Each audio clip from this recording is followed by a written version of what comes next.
Hi, thanks for calling the Feminist Hotline. Please hold.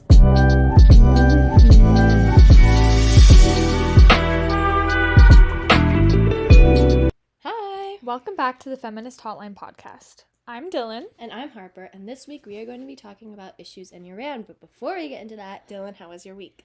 Well, my week was pretty good, pretty chill. I say that every single time we do a week update, but, I'm being real, I didn't do much this week. But, yeah, Harper, how was your week? My week, we haven't recorded in a while, and we have explanation. She said it's a book? What do you mean? Well, I just see it on the bookshelf. It's a book? Yes! Oh. Because we did an episode about She Said, the movie review, and she didn't know it was a book. I didn't know I would have read it. Yeah, it's a book. You can borrow it sometime. Okay. Anyway, so that was so rad. Okay, so the first week, I have medical issues going on. And so we couldn't record that week because of that. But I'm fine. Yeah. And on the second week, I just went to my dad's, so I was in Tahoe, so I wasn't here. But we got it done today. Anyway, so today I am going to an escape room. Ooh. Do you want to come? Can I? Wait, should we call Babu? Let's call Babu.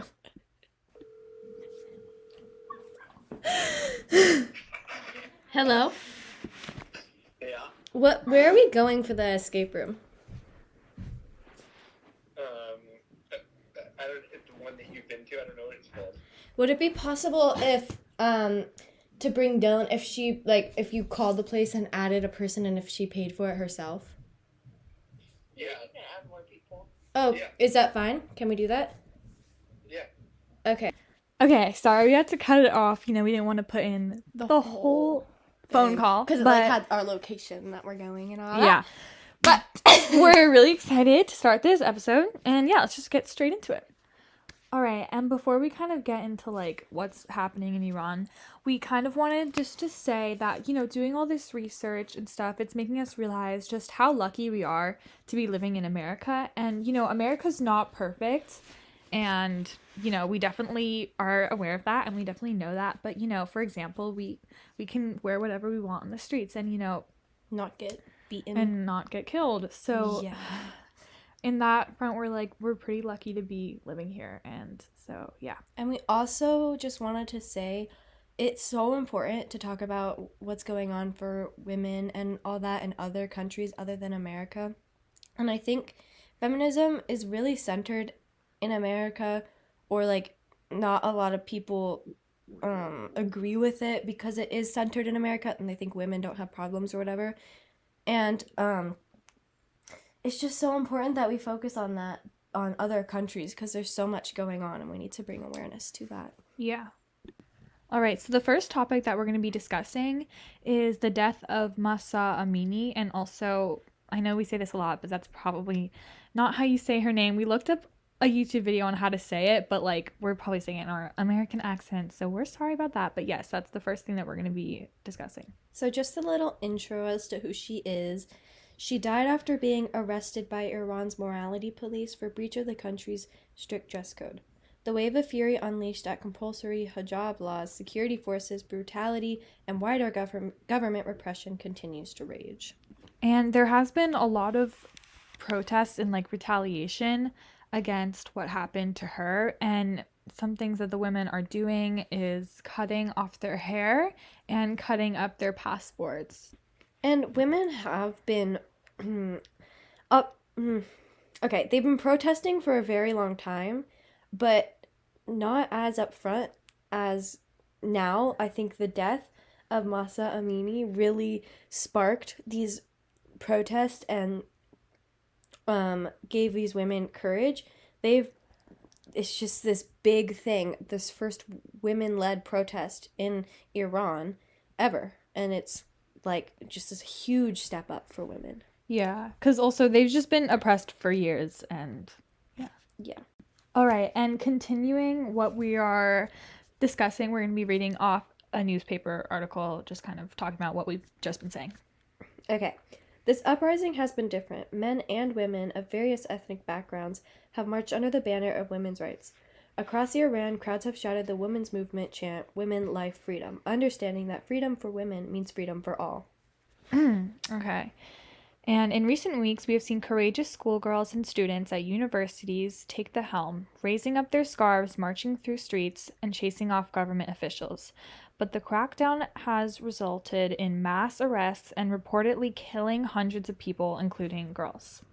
All right, which that brings us into our next topic of, well, it's kind of a small topic, but basically of like how much killing has been happening in the protests, like the citizens being killed by the officers. And so when I was researching this, I saw a few numbers. I saw 500, around 200, and exactly 447. So I saw a lot of different numbers. And then I started looking into it more, and I saw some people discussing how, like, they think that the Iran government is kind of like hiding some of the deaths, and how there's a lot of unreported deaths. And so that's very important to know. And yeah, if you see a specific number on the internet, it might not be true. And also, I was having a conversation with someone about this recently, about the killings and all that. And I was just talking about what was going on in Iran, and he said that it was just the culture, but it's really important to understand that this has nothing, like, that's not what culture is. This has nothing to do with the culture. This has to do with the government trying to control the people and not letting them speak out about what is wrong. Okay, so in the last thing we read, it said mass arrests, and we can't read every arrest story, so this is just one. So they may find, as Gina did, that they can be arrested simply because a morality police official considers the way they wear the hijab is not proper. They can be fined or hauled into detention to be educated, beaten, harassed, and if they're deemed to have protest against the dress code, even sentenced to prison. So we also wanted to talk about how the detention centers are really bad. Women, men, boys, and girls, they're being sexually abused for protesting and being beaten. And as we read earlier, there's mass arrests. So this is happening to a lot of people at the moment from police officers, and like, this isn't not from people in the cell with them. This is from police officers who are doing the sexual abuse. Yeah, and specifically like mass arrests, I heard a number around 19,000. So it's a lot. So many people. And these detention centers are like, where they go when they get arrested. And yeah, the fact that this is happening is such a problem because this is obviously so many people. And the government knows it's the police doing this and nothing's being done about it. Okay, next we're kind of just going to step out of what we've just been talking about, and we're going to talk about the economic, like what's going on for women with their jobs. And the economic crisis has pushed many Iranian society to the margins of poverty, affecting women more. Iran's laws and policies discriminate against women's access to employment, including by restricting the professions women can enter into and denying equal benefits to women in the workforce. Although 50% of Iran's university graduates are women, women's unemployment rate is more than double that of their male counterparts. That only worsened in COVID-19. Yeah, and also for some jobs in Iran, women have to, get their fiancés or husbands like written approval for them to even apply to the job. So that's how bad that it can be. And not for all jobs, and for some of them. A lot of this we're going to go into this more later about abortion there and all that, but they're making it harder to access because they really want to repopulate the population.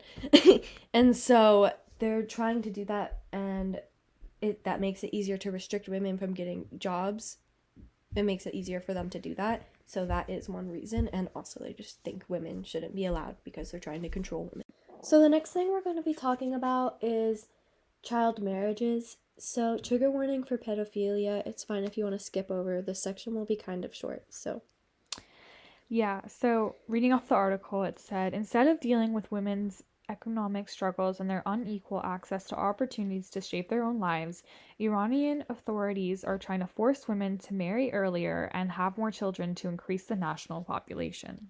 So that's going into child marriages because girls are allowed to be married off at 13 and boys at 15, which is really disgusting.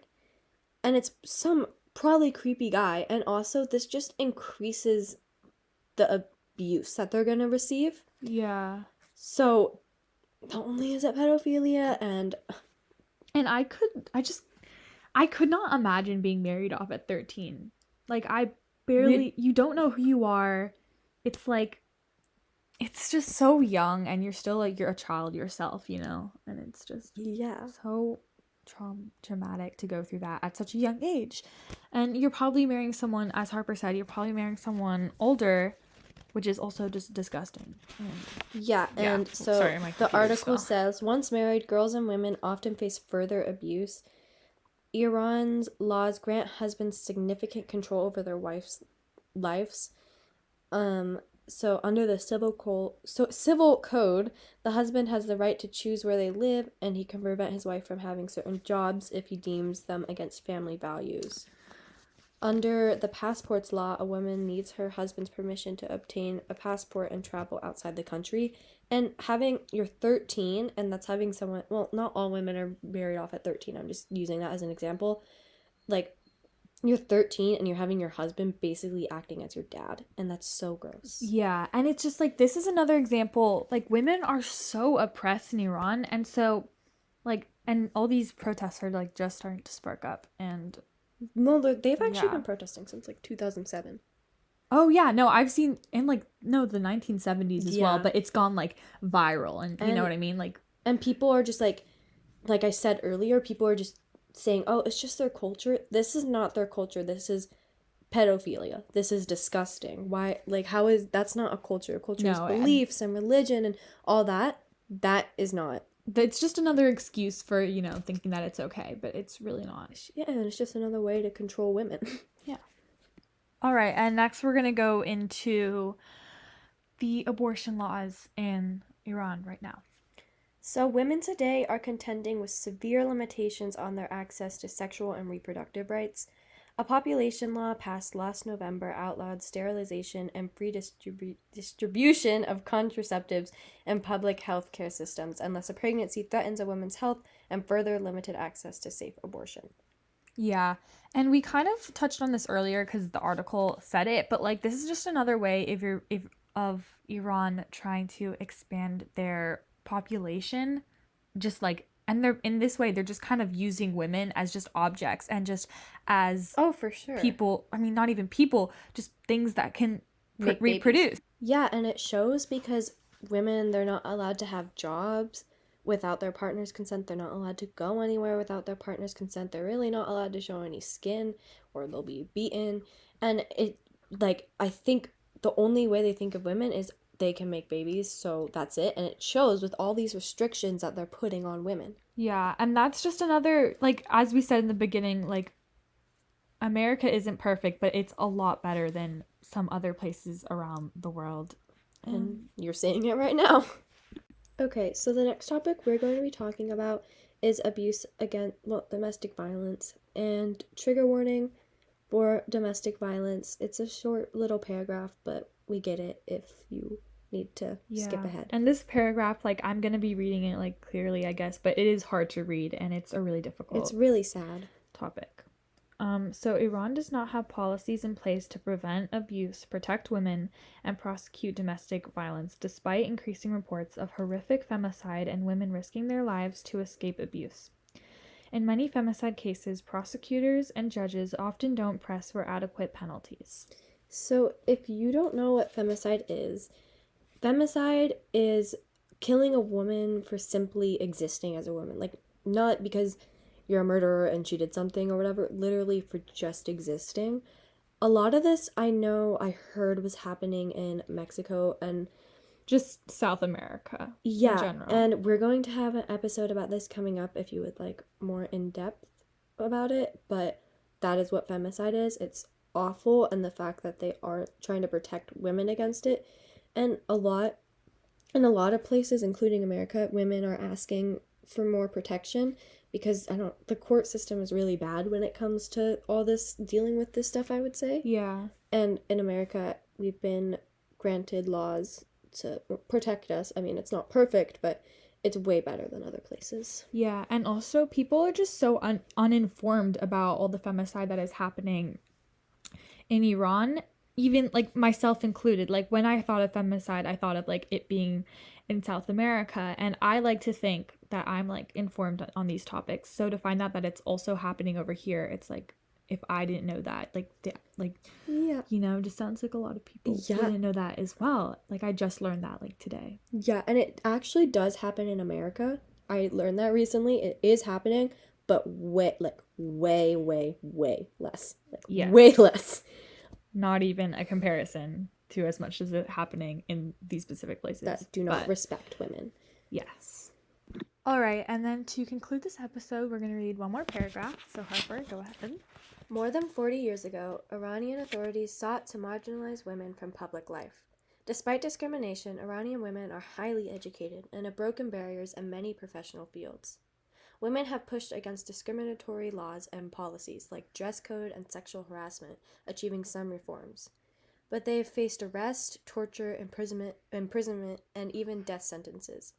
Notably, Iranian authorities have imprisoned the leaders of the 1 Million Signatures campaign, a pivotal women's rights campaign that began in 2006 seeking 1 million signatures from Iranians supporting gender equality. All right, so just to kind of say something about this whole thing, like, this is all so incredibly important just to be informed about, to know, but also to be, like, just aware of, because the people in Iran, the men and women and children, they can't speak up about it because of all these reasons. You know, we've seen all these examples of them being, like, imprisoned, beaten, killed, Tortured. And so, yeah, it's important just to know that this is going on because they can't speak up about it themselves. Yeah, and girls and women and boys and men in Iran are speaking up to achieve gender equality, and it's time for the Iranian authorities and the world to listen to them and speak out for them. Yes. Because they cannot. All right, so to conclude this episode, well, actually, that's all we wanted to say. Thank you for listening. Thank you for listening. Please it's so speak out. important to know this, and yes, please speak out. Tell your friends about it. Ask if they know about the situation, and like even if you think it's not the most interesting thing in the world, please think it's interesting because it's just so important, and we really hope you care, and we really hope you. People are dying, Yeah. being tortured and beaten, and everybody's just like, oh, it's just a culture thing. It's really not, and this is really serious. Yes, but thank you for staying here to listen to us talk about this. We love you so much. Yes, I hope this made an impact on you and how you think about the world. As we always do. Yes. Okay, All bye. right, bye. Mwah.